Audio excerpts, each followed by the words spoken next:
नमस्कार साथियों। आज ये हमारी तीसरी क्लास इंटरव्यू की डेमो क्लास मैं ले रहा हूं। तो मैंने आपसे बोला था कि हम 3 इंटरव्यू डेमो क्लास लेंगे, तो ये हमारी तीसरी डेमो क्लास है। और आज हम इस कक्षा में बिल्कुल जितने भी हमारे अंदर अंतर्द्वंद है, दुविधा है, शंकाएं हैं इंटरव्यू को लेकर, आज इसमें हम सारी शंकाएं दूर कर लेंगे कि हमको कौन सा टॉपिक कितना ज़रूरी रहता है और किन किन टॉपिकों पे हमें फोकस करना चाहिए या केंद्रित होने की ज़रूरत है, और उन टॉपिकों से हमारे लिए क्या ज़रूरी होती है। तो आज पहली तो हम एक बात क्लियर कर लेंगे कि उत्तर प्रस्तुत करने का हमारा प्रस्तुतिकरण कैसा होना चाहिए, ठीक है, या प्रस्तुत करने का क्या तरीका होना चाहिए, तो ये आज ज़्यादा क्लियर कर लेंगे। यदि इंटरव्यू पैनल के द्वारा जिस भी विशेषज्ञ के द्वारा हमसे उत्तर पूछा जाता है, तो सबसे पहले हमारे अंदर उत्तर में अपने प्रस्तुतिकरण में जैसे हम उत्तर प्रस्तुत करते हैं, तो पहला हमारा जो गुण होना चाहिए, हम धारा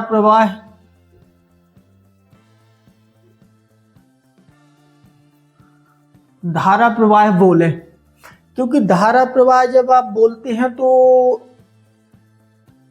जो टीचर या जो भी विशेषज्ञ आपका इंटरव्यू लेता है, तो उसके मन में ये आशंकाएं पैदा नहीं हो पाती है कि इस बच्चे को इस मुद्दे पे जानकारी नहीं है, और बल्कि धारा प्रवाह बोलने का एक सकारात्मक प्रभाव ये पड़ता है कि इस बच्चे ने मुद्दे बहुत अच्छी तरीके से तैयार किया है और इसको इसीलिए इतनी अच्छी जानकारी है। जो हमारा दूसरा पॉइंट रहेगा, केंद्र बिंदु रहेगा, धारा प्रवाह के ज़्यादा मानक शब्दों का प्रयोग।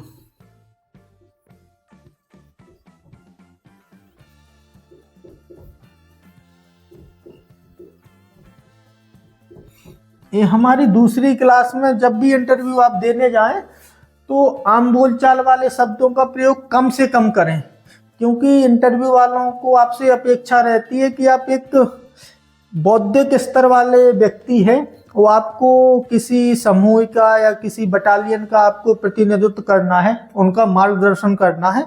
तो आप ऐसे शब्दों का प्रयोग ना करें जो आपकी क्षेत्रीय या कोई एरिया वाइज आपकी बोली में आती हैं। तो इसलिए मानक शब्दों का ज़्यादा प्रयोग वो आपसे अपेक्षा करते हैं, ना कि आम बोलचाल की भाषा का। तो आप सबसे बड़ा इंटरव्यू में दूसरा ये आप केंद्र जरूर करिएगा। तीसरी चीज, आपके उत्तर प्रस्तुतिकरण में आपके जो भाव, आपका जो बॉडी पे या चेहरे पे जो भाव दिखना चाहिए, उसमें भाव में उत्साह दिखना चाहिए, ठीक है। क्योंकि जो चेहरे पे भाव में उत्साह दिखेगा, तो सामने वाले टीचर को एक सकारात्मक ऊर्जा प्रवेश करती है उसके दिमाग में कि नहीं, बच्चे को यदि हम इंटरव्यू ले रहे हैं तो उसमें कोई भय का माहौल नहीं है और बच्चे को अच्छा लग रहा है इंटरव्यू देने में, मतलब एक सकारात्मक पॉजिटिव एनर्जी उसके अंदर प्रवेश करती है। तो भाव पे ज़्यादा अपने चेहरे पे ध्यान रखना है। चौथी बात, जो उत्तर प्रस्तुतिकरण के बीच में हम लोग याद रखेंगे, जब भी कोई हमारा पैनलिस्ट यदि उत्तर पूछता है और हमसे उस मुद्दे संबंधित मान लो कोई जानकारी नहीं है, तो प्रश्न पूछने के बीच में आपके चेहरे पे वो भाव नहीं आना चाहिए कि हम, मतलब आपके चेहरे पे वो शिकन नहीं दिखना चाहिए कि हमें ये प्रश्न पता नहीं है या प्रश्न आता नहीं है, ठीक है। और यदि आपसे उस मुद्दे पे पूरी जानकारी है, तो आपको अति उत्साही भी नहीं होना है कि वो प्रश्न पूछने के बीच में आप ज़्यादा उत्सुक होने लगे बताने के लिए, या शायद उनका पूरा प्रश्न आपने ना सुन पाया हो, आप बोलना स्टार्ट कर दें।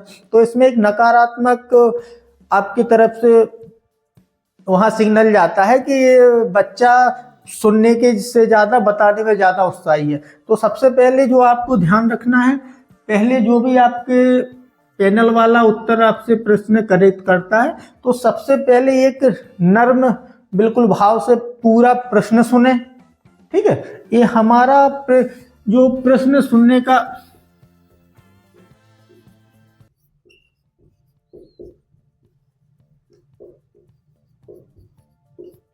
प्रश्न सुनने का भाव हमारे अंदर एक आत्मनियंत्रण मूल्य को दर्शा देता है कि बच्चे के अंदर आत्मनियंत्रण जो वैल्यू है वो अच्छी है।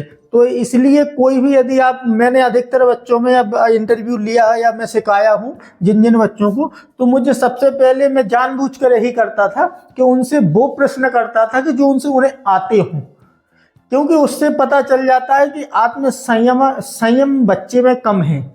और सबसे ज़्यादा आपसे इंटरव्यू वाले अपेक्षा करते हैं कि आपके अंदर नियंत्रण और संयम, अब बदले बदले थोड़ा मौलिक अंतर है, धैर्य, ये जरूर होना चाहिए। यदि ये उनमें प्रश्न पूछने के बीच में वो आपके अंदर ये मूल्य ना देख पाए तो या सद्गुण ना देख पाए तो आपको समझ लो आपके विपरीत जा सकता है इंटरव्यू।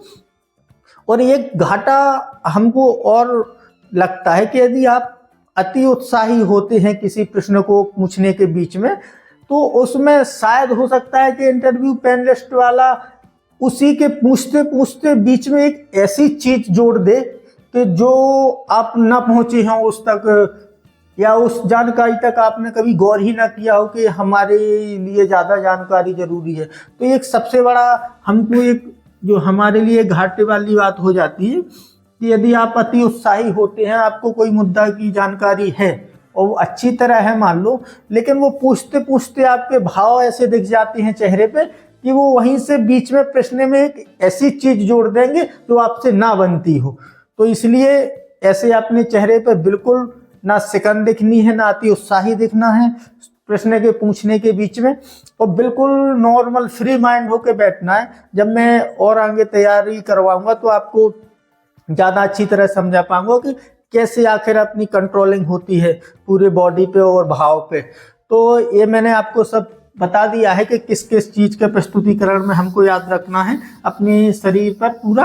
अब हम उत्तर देंगे क्या, हमारे उत्तर में क्या दिखना चाहिए, ठीक है। तो अब हमारा ये हो जाएगा कि अब हमारे उत्तर में दिखेगा क्या।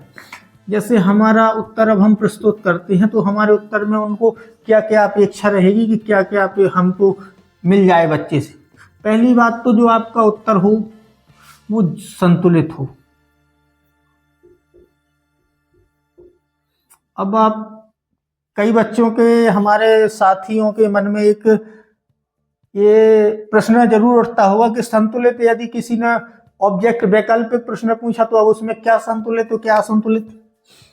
आपका जो वैकल्पिक प्रश्न होंगे ऑब्जेक्टिव, उससे आपकी जो पद के लिए चयन के, धर्मगुरु पद के चयन के लिए ऑब्जेक्टिव प्रश्न बिल्कुल जिम्मेवार नहीं होते हैं। जो भी प्रश्न जिम्मेवार हैं वो कॉन्सेप्ट वाले हैं। तो इसीलिए आपसे अपेक्षा या आशा जरूर की जाएगी कि आप प्रश्न कैसा देते हैं। पहली बात तो आपके प्रश्न में एक संतुलन दिखना चाहिए। कैसा संतुलन? इसमें यथार्थ, ठीक है, यथार्थ और आध्यात्मिक,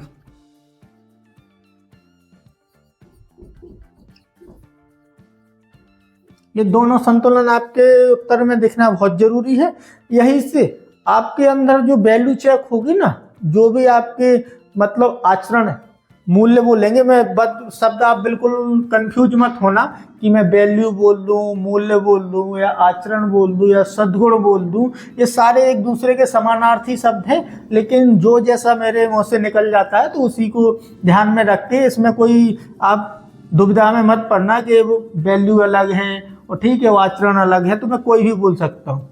दूसरी आपसे अपेक्षा की जाएगी सुधारवादी।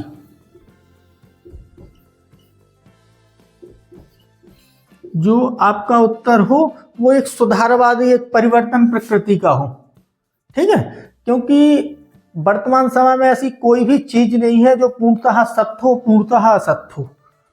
ये यदि बात आपके दिमाग में रख के आप कोई भी मुद्दे को पढ़े या कोई भी विषय को समझे, ज़्यादा गहराई में जाएंगे, तो आपको ये जरूर माइंड में सेट कर लेना है कि कोई भी चीज ना तो पूर्णतः सत्य है ना पूर्णतः असत्य है। तो यदि आप मुद्दे पे आप अपनी राय रख रहे हैं तो उसमें इतनी गुंजाइश जरूर बनी रहे कि आपकी दिखे उस उत्तर में कि इसमें सुधारवादी भी प्रकृति लग रही है। यदि कोई गलत चीजें अंदर इस मुद्दे में प्रवेश करती हैं तो उसको हटाया भी जा सके। तो पहला और दूसरा।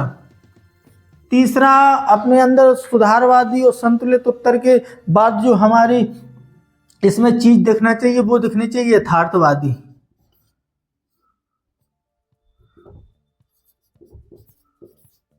यथार्थवादी मतलब आप देख लें कि व्यवहारिक, और इसी को भौतिकवादी भी बोलते हैं। ऐसे कई चीजें रहती हैं जो आपको इन सब में याद रखना है। पहले तो आपको जब संतुलित उत्तर में तो ये छोटा आपके इसमें सिम्टम आ जाता है यथार्थवादी का, लेकिन ये ज़्यादा आपको पूर्ण रूप से दिखना चाहिए आपको कि नहीं, जो वर्तमान स्थिति चल रही है हमारी उसको देखते हुए आपका उत्तर दिया जा रहा है। ये उनको समझ में आना चाहिए कि आपके द्वारा जो भी उत्तर प्रस्तुत किया जा रहा है उसमें यथार्थवादी भी लक्षण थोड़ी दिख रहे हैं। तो ये 3 चीजें हो गई। और चौथा एक और आपको जो याद रखना है वो रखना है आशावादी। आपके उत्तर में ये भी आचरण जरूर दिखेगा कि आशावादी आप कितने हैं। कोई भी चीज यदि हो जाती है वो आपको जानकारी नहीं है, ठीक है, तो आप उस चीज के बारे में सकारात्मक ऊर्जा अपने शरीर में पैदा करके अपने दिमाग में एक सकारात्मक ऊर्जा के द्वारा आप एक आशा लगाएं किसी मुद्दे पे कि अब जो भी आगे होगा वो अच्छा हो जाए या हम अच्छा करने की कोशिश करें। तो एक किसी भी बिल्कुल नकारात्मक ऊर्जा पैदा ना हो पाए अपने दिमाग में। इसलिए आपके उत्तर में 4 चीज़ें जरूर दिखना चाहिए और इसी चीज़ों की आपसे अपेक्षा की जाती है कि उत्तर जो भी पैनलिस्ट वाले होते हैं कि ये सब चीज़ें उनको दिखें और इसी से आपका तय होगा उत्तर से, कॉन्सेप्ट वाले से, कि आपका चयन होना है कि नहीं होना है।